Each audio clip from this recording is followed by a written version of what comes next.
नमस्कार दोस्तों, मेरे चैनल में आपका स्वागत है। और आज हम लोग जीएसटी CMP 08 जो कंपोजिशन स्कीम का रिटर्न है, जो क्वार्टरली रिटर्न लगाना पड़ता है, उसके बारे में हम लोग जानेंगे कि CMP 08 का रिटर्न हम लोग कैसे फिलअप करेंगे। ठीक है ना। तो CMP 08 का रिटर्न भरने से पहले मैं थोड़ा सा पहले आपको बता दूँ कि कंपोजिशन स्कीम के बारे में मैं सबसे पहले थोड़ा सा बता दूं कि who can be apply for a composition scheme और कंपोजिशन स्कीम कौन से सेक्शन के अंदर आता है। तो सबसे पहले मैं आपको बताऊं कि कंपोजिशन स्कीम जो है ना वो सेक्शन 10 के अंदर कवर होता है और इसमें कोई भी मैन्युफैक्चरर हो या सर्विस प्रोवाइडर हो या कोई डीलर हो, वो तीनों ही अप्लाई कर सकते हैं अगर उनका टर्नओवर जो है लेस देन 1.5 करोड़ हो प्रीवियस फाइनेंशियल ईयर में। ठीक है ना, फॉर रजिस्टर्ड डीलर। और अगर नए हैं तो करेंट फाइनेंशियल ईयर में उनका टर्नओवर जो है 1.5 करोड़ से अगर कम है तो कंपोजिशन स्कीम के लिए अप्लाई कर सकते हैं। एक चार्ट के थ्रू मैं यहाँ पे समझाने का ट्राई किया हूँ कंपोजिशन स्कीम का। इस चार्ट को पहले एक बार हम लोग समझते हैं। देखिए इस चार्ट में फ्रॉम होम किसके लिए कंपोजिशन स्कीम है, तो देखिए यहाँ पे सबसे लिखा हुआ है, सबसे पहले लिखा हुआ है कि supply of services other than the restaurant related services. कहने का मतलब कि रेस्टोरेंट सर्विस को छोड़कर जो दूसरे सर्विस प्रोवाइडर है वो भी कंपोजिशन स्कीम में अप्लाई कर सकते हैं, लेकिन उनका जो टर्नओवर है ना वो 50 लाख के नीचे होना चाहिए। अगर 50 लाख अगर क्रॉस करता है, अगर 50 लाख क्रॉस करता है दूसरे सर्विस प्रोवाइडर का other than the restaurant service provider को छोड़कर अगर किसी का टर्नओवर 50 लाख क्रॉस करता है तो वो कंपोजिशन स्कीम में अप्लाई नहीं कर सकते हैं। याद रखिएगा ये सिर्फ सर्विस प्रोवाइडर के लिए यहाँ पे बोला गया है। ठीक है ना, कि अगर उनका टर्नओवर 50 लाख क्रॉस करता है तो कंपोजिशन स्कीम में अप्लाई नहीं कर सकते हैं। अगर नो होता है तो देखिए यहाँ पे क्या लिखा है, supply of non taxable good. अगर कोई मैन्युफैक्चरर या ट्रेडर या सर्विस प्रोवाइडर अगर नॉन टैक्सेबल गुड में भी अगर डीलिंग करता है ना, अगर वो सेल करता है ना, तो वो भी कंपोजिशन स्कीम में क्या हो सकता है, अप्लाई नहीं करेगा। ठीक है ना, वो भी अप्लाई नहीं कर सकता है, नॉट एलिजिबल है। फिर यहाँ पे देखिए inter state outward supply of good, मतलब कहने का मतलब कि कंपोजिशन स्कीम जो डीलर होते हैं वो इंटर स्टेट भी सेल नहीं कर सकते हैं। अगर यस होगा तो not eligible for composition scheme. साथ साथ में वो ई कॉमर्स ऑपरेटर के थ्रू अपना माल सेल नहीं कर सकते हैं। तो देखिए कंपोजिशन स्कीम के ऊपर कुछ ड्रॉबैक भी है, मतलब कुछ एडवांटेज तो है कि 3 महीना में एक बार रिटर्न लगाएगा। कहने का मतलब कि साल में अगर देखा जाए तो CMP 08 जो फॉर्म है, इस फॉर्म को मैं अभी बताऊंगा आप लोग को। CMP 08 एक क्वार्टरली लगाना है, साल में 4 बार इसका ये रिटर्न लगाना है और एक एनुअल रिटर्न GSTR 4 का भी लगाना है और साथ साथ में एक एनुअल रिटर्न लगाना है। तो टोटल 6 रिटर्न हो गए कंपोजिट डीलर के लिए। ठीक है ना, CMP 08 का 4 रिटर्न जो क्वार्टरली लगेगा, एक GSTR 4 और एक क्या होगा उसका एनुअल रिटर्न। तो टोटल इस तरह 6 रिटर्न उसका हम लोग क्या करेंगे, टोटल 6 रिटर्न लगेंगे। ठीक है ना, तो एक मैंने आपको ड्रॉबैक बता दिया ये सब कुछ कंपोजिशन स्कीम के लिए। वहीं पे देखिए एलिजिबल फॉर कंपोजिशन स्कीम, मतलब ये सब अगर उनके ऊपर नहीं अप्लाई होता है तो वो क्या हो सकते हैं, एलिजिबल फॉर कंपोजिशन स्कीम के लिए अप्लाई कर सकते हैं सेक्शन 10 के अंदर। लेकिन उनका टर्नओवर जो लिमिट है ना प्रीवियस फाइनेंशियल ईयर में 1.5 करोड़ के नीचे रहना चाहिए, ध्यान रहे। ठीक है ना, किसी भी मैन्युफैक्चरर का या रेस्टोरेंट सर्विस प्रोवाइडर का या डीलर का 1.5 करोड़ के नीचे। वहीं पे अगर नॉर्थ ईस्ट इंडिया का बात करें तो ये जो टर्नओवर का लिमिट है ना वो less than equal to 75 lakh है। नॉर्थ ईस्ट इंडिया कहने का मतलब जैसे कि अरुणाचल प्रदेश है, असम है, मणिपुर है, मेघालय है, मिजोरम है, नागालैंड है, सिक्किम है और त्रिपुरा है। ठीक है ना, नॉर्थ ईस्टर्न स्टेट में आते हैं। यहाँ पे जो क्राइटेरिया है वो है 75 लाख का। और यहाँ पे सबसे पहले मैं आपको बता दूं कि जो कंपोजिशन स्कीम के अंदर जो लोग अप्लाई करेंगे उनका देखिए ये फिक्स्ड रेट है उनके सेल के ऊपर। ये फिक्स्ड रेट बता दिया गया है कि जो ट्रेडर और मैन्युफैक्चरर होंगे, ठीक है ना, जो ट्रेडर और मैन्युफैक्चरर होंगे उनके ऊपर GST का रेट 1% होगा। 1% का हाफ हो जाएगा CGST 0.5% और 0.5% क्या हो जाएगा SGST। वहीं पर अगर जो रेस्टोरेंट सर्विस प्रोवाइडर है उनका 5% GST का रेट है, 2.5% CGST and 2.5% SGST। And other service provider के लिए 3% क्या है CGST और SGST 3%। तो इस तरह आपने देख लिया कि ट्रेडर और मैन्युफैक्चरर का 1%, रेस्टोरेंट सर्विस पे 5% एंड अदर सर्विस प्रोवाइडर पे 6% GST का रेट है। ठीक है ना, तो इस तरह मैंने कंपोजिशन स्कीम में कुछ आपको ड्रॉबैक, मैंने इस तरह सारा ड्रॉबैक भी कुछ पढ़ा दिया कि जो कंपोजिशन स्कीम है ई कॉमर्स ऑपरेटर के थ्रू अपना माल सेल नहीं कर सकते हैं, इंटर स्टेट अपना माल बिक्री नहीं कर सकते हैं, नॉन टैक्सेबल गुड में डीलिंग नहीं कर सकते हैं और रेस्टोरेंट सर्विस को प्रोवाइडर को छोड़कर बाकी जो दूसरे सर्विस प्रोवाइडर हैं उनका क्या है, टर्नओवर 50 लाख से ज़्यादा नहीं होना चाहिए। ठीक है, तो ये कुछ कंपोजिशन स्कीम के कुछ क्राइटेरिया हैं। ठीक है, अगर ये कंपोजिशन स्कीम का क्राइटेरिया अगर फुलफिल कर पाते हैं तो कंपोजिशन स्कीम में अप्लाई करेंगे और अपना क्वार्टरली कौन सा रिटर्न फिलअप करेंगे, क्वार्टरली जो रिटर्न फिलअप करेंगे CMP 08 फिलअप करेंगे, ठीक है ना, GST CMP 08। अब CMP 08 में करना क्या है हम लोग को, देखिए ये ऑनलाइन फॉर्म अवेलेबल है, आप ऑनलाइन भी मतलब ये फॉर्म जो है ऑनलाइन अवेलेबल है, आप ऑनलाइन फिलअप कर सकते हैं। सेम जैसा मैं अभी आपको यहाँ पे बताने वाला हूँ, ऑनलाइन भी सेम है। सबसे पहले तो आप यहाँ पे अपना फाइनेंशियल ईयर सेलेक्ट कर लीजिए कि कौन से फाइनेंशियल ईयर का आप CMP 08 फिलअप कर रहे हैं। उसके बाद अपना क्वार्टर सेलेक्ट कर लीजिए, क्वार्टर 1 है कि 2 है कि 3 है कि 4 है। उसके बाद आपका GST नंबर यहाँ पे आएगा, और आपका जो लीगल नेम है ना, ट्रेड नेम, ये सब जो है ना ये ऑटो पॉपुलेटेड है, ये सब फिलअप करने की ज़रूरत नहीं है, ठीक है ना। डेट ऑफ फाइलिंग ये सब ऑटो पॉपुलेटेड होंगे, यहाँ पे कुछ भरने की ज़रूरत नहीं है। अब यहाँ पे आ जाइए नीचे में, ठीक है ना, summary of self assessment, self assessed liability.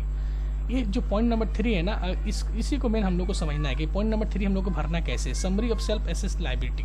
देखिए summary of self assessed liability में करना क्या है, सबसे देखिए पहला नंबर पॉइंट 1, इसमें भरना क्या है, ये क्या चीज़ का डिटेल है, आउटवर्ड सप्लाई इंक्लूडिंग एग्जिम्ड सप्लाई। मतलब यहाँ पे हम लोग को क्या चीज़ का डिटेल देना है, यहाँ पे अपने को टैक्सेबल वैल्यू बैठाना है, वो भी कौन सा, जिसमें इंक्लूडिंग होगा एग्जिम्ड सप्लाई। इंक्लूडिंग एग्जिम्ड सप्लाई का कहने का मतलब कि मैं आपको बताऊं कि अगर मान लीजिए आपका, अगर सपोज कीजिए 800 रुपये का, अगर मान लीजिए कि 800 रुपये का आपका सेल है, ठीक है ना, 200 रुपये की एग्जिम्ड सप्लाई है, तो टोटल कितनी होगी 1000 रुपया। तो यहाँ पे टोटल वैल्यू आप 1000 रुपया बैठाएंगे, 800 रुपये का जो आपका एक्चुअल सेल है और 200 रुपये का जो एग्जिम्ड सेल की है गुड्स का, एग्जिम्प्टेड गुड का जो सेल किया, तो टोटल आपने सेल कितना किया, आउटपुट सप्लाई कितनी हो गई 1000 रुपया। तो 1000 रुपया यहाँ पे आप टैक्सेबल वैल्यू में यहाँ पे बैठाएंगे, ठीक है ना।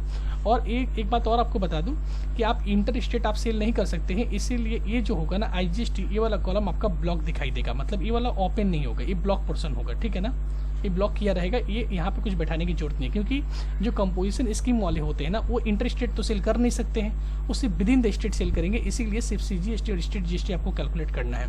तो इस तरह मैंने यहाँ पे 1000 रुपये बैठा दिया, लेकिन इसमें 200 रुपये की आपकी एग्जिम सप्लाई है और 800 रुपये एक्चुअल सेल है। तो 800 रुपये के ऊपर जो भी आपका CGST होता है और स्टेट GST होता है, आपको खुद कैलकुलेट करके बैठाना पड़ेगा।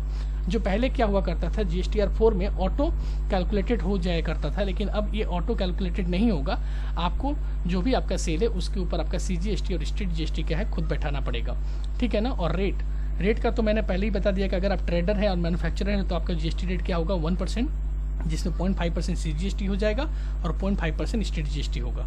और अगर आप अदर सर्विस प्रोवाइडर है तो 6%, 3% यहाँ पे हो जाएगा, 3% यहाँ पे आपका बैठ जाएगा। तो ध्यान रहे कि आपको जो टैक्स लायबिलिटी खुद कैलकुलेट करके यहाँ पे बैठाना है, ठीक है ना।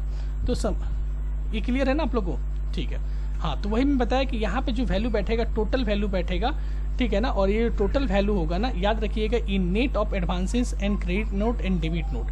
कहने का मतलब इन नेट फिगर बैठेगा, मतलब अगर नेट फिगर कहने का मतलब कि उसमें advances, debit note, credit note का पूरे एडजस्टमेंट करके, पूरा सारा एडजस्टमेंट करके हम लोग यहाँ पे नेट फिगर बैठाएंगे, ठीक है ना। और इस नेट फिगर में क्या होगा, जो भी मेरा एग्जिम्प्टेड सप्लाई होगा वो मेरा इंक्लूड होगा, और जो CGST और स्टेट GST जो कैलकुलेट होगा ना, वो एग्जिम्प्ट सप्लाई को छोड़कर, जैसे कि मैंने आपको एग्जांपल दिया कि 1000 रुपये में क्या है अपना 800 रुपये का मतलब रेट वाले गुड्स है और 200 रुपये क्या है एग्जिम्प्टेड है, तो सिर्फ 800 रुपये के ऊपर CGST और स्टेट GST कैलकुलेट होगा, ठीक है।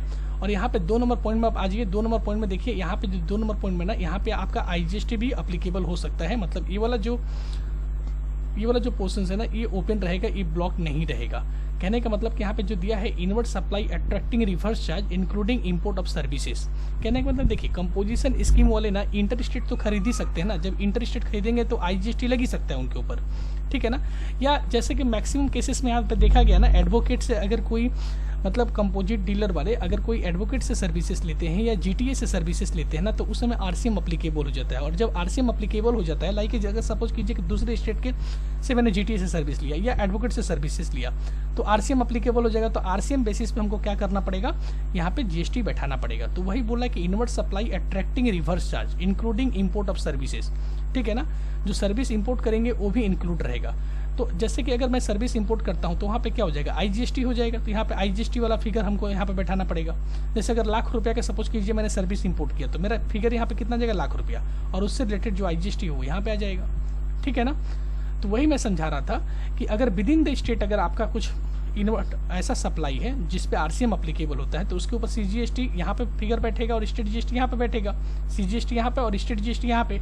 और अगर वो आपका इंटर स्टेट परचेज है तो उसके ऊपर क्या होगा, IGST यहाँ बैठेगा, और यहाँ पे क्या बैठेगा, टैक्सेबल वैल्यू विदाउट जीएसटी, याद रखिएगा विदाउट जीएसटी, यहाँ पे टैक्सेबल वैल्यू बैठेगा। तो इस तरह मेरे को अपने यहाँ सेल्स का फिगर बैठाना है और यहाँ पे कौन सा फिगर को बैठाना है, परचेज फिगर बैठाना। लेकिन वो कौन सा परचेज, नॉर्मल वाला परचेज नहीं, याद रखिएगा नॉर्मल वाला परचेज फिलअप करने देने की जरूरत ही नहीं है, क्योंकि हम जानते हैं कि जो कंपोजिशन स्कीम वाले होते हैं ना, उनको इनपुट टैक्स क्रेडिट तो ऐसे भी मिलने वाला है नहीं, तो नॉर्मल परचेज का डिटेल देखें हमको कोई फायदा नहीं है। यहाँ पे सिर्फ आरसीएम बेसिस पे हम जिसके ऊपर जीएसटी दे रहे हैं वैसे परचेज का डिटेल हमको यहाँ पे देना है, टैक्सेबल वैल्यू यहाँ पे बैठा देना है। और अगर वो इंटर स्टेट परचेज है तो उससे रिलेटेड आईजीएसटी यहाँ पे, और विद इन द स्टेट है तो सीजीएसटी यहाँ पे और स्टेट जीएसटी यहाँ पे। तो इस तरह मैं यहाँ पे अपने सेल का फिगर बैठा दिया और यहाँ पे मैंने अपने परचेज का फिगर बैठा दिया।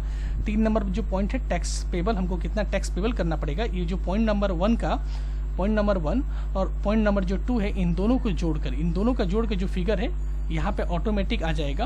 और कुछ अगर आपका इंटरेस्ट वगैरह रहता है तो ठीक है, वो ऑटोमेटिक यहाँ पे आएगा, ठीक है ना। तो ये दोनों पॉइंट जोड़ के यहाँ पे आपका फिगर आ जाएगा। उसके बाद हम लोग करना क्या है, ये सारे फिगर पुट करने के बाद आप इस फॉर्म को सबमिट करेंगे, ठीक है ना।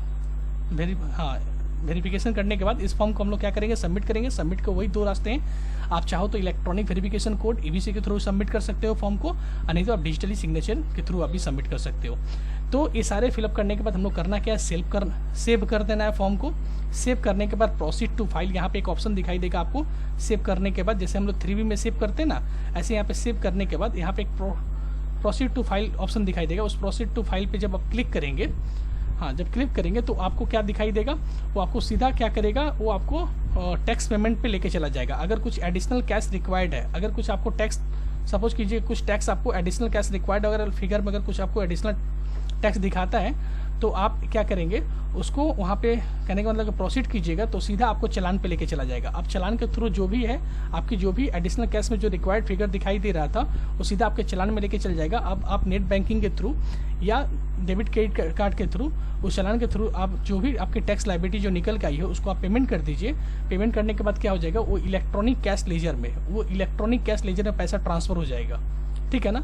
इलेक्ट्रॉनिक कैश लेजर में जब पैसा ट्रांसफर हो जाएगा तब उसके बाद इस फॉर्म को क्या करेंगे, जब प्रोसीड टू फाइल करेंगे तब इलेक्ट्रॉनिक कैश लेजर से वो पैसा ऑटोमेटिक यहाँ पे क्या हो जाएगा, सेटअप हो जाएगा। आपकी लायबिलिटी क्या हो जाएगी, जैसे 3B में सेटअप होती थी ना, वैसे ये लायबिलिटी सेटअप हो जाएगी। अगर आप 3B फिलअप किए होंगे तो कोई प्रॉब्लम नहीं है, ये भी आप आराम से भर लेंगे। 3B की तरह ये लायबिलिटी क्या हो जाएगी, सेटअप हो जाएगी। और उसके बाद एक OTP जनरेट होगा, OTP पुट करके हम इस फॉर्म को सबमिट कर देंगे, ठीक है ना।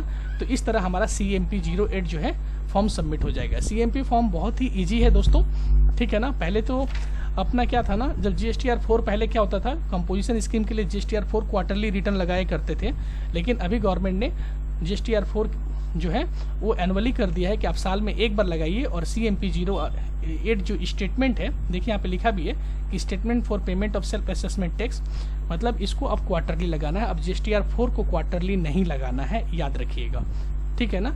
अब उसके जगह पे GST CMP 08 ही हमको क्वार्टरली लगाना है और GSTR 4 क्या करना है, हम लोग को एनुअली लगाना है, जहाँ पे हम लोग को परचेज सेल के जो भी डिटेल देना होगा हम लोग देंगे और एक आपका एनुअल रिटर्न लगेगा। तो इस तरह एक कंपोजिट डीलर को साल में 6 रिटर्न लगाना पड़ेगा, ठीक है ना। तो ये मैं आपको कंपोजिशन स्कीम के बारे में बताया, ठीक है। और एक बात बता दूं आपको कि कंपोजिशन स्कीम वाले, जो पहले भी बताया था कि कंपोजिशन स्कीम वाले जो है क्या करेंगे, बिल ऑफ इनवॉइस नहीं इशू करेंगे, बिल ऑफ सप्लाई इशू करेंगे और उनको इनपुट टैक्स का क्रेडिट नहीं मिलेगा, ये भी याद रखिएगा, ठीक है ना। और एक क्या करेंगे, एक कस्टमर से GST कलेक्ट भी नहीं कर सकते हैं, इनको खुद से अपना GST खुद को पेमेंट करना पड़ेगा, ठीक है ना। जो भी इनकी लायबिलिटी बनती है इनको खुद पेमेंट करना पड़ेगा। और साथ साथ में कंपोजिट डीलर वाले क्या है, ITC का भी क्लेम नहीं ले सकते हैं। तो ये कंप्लीट मैंने आप लोगों को कंपोजिशन स्कीम के बारे में थ्योरी भी पढ़ाया और CMP 08 कैसे फिलअप करते हैं ये भी मैंने आपको समझाया। तो आज के क्लासेस में यहीं पे मैं रहने देता हूँ। Thank you. अगर ये वीडियो अगर आपको अच्छा लगा होगा तो सब्सक्राइब करना मत भूलिएगा और बेल आइकन को प्रेस करना मत भूलिएगा। और हो सके तो दोस्तों में आप इस वीडियो को जितना ज़्यादा हो सके शेयर कीजिए, ताकि मेरे को मोटिवेशन मिले और इस तरह मैं GST के ऊपर जितने भी बाकी रिटर्न्स के ऊपर जो भी वीडियो है मैं धीरे धीरे आप तक पहुँचाता रहूँगा। Thank you.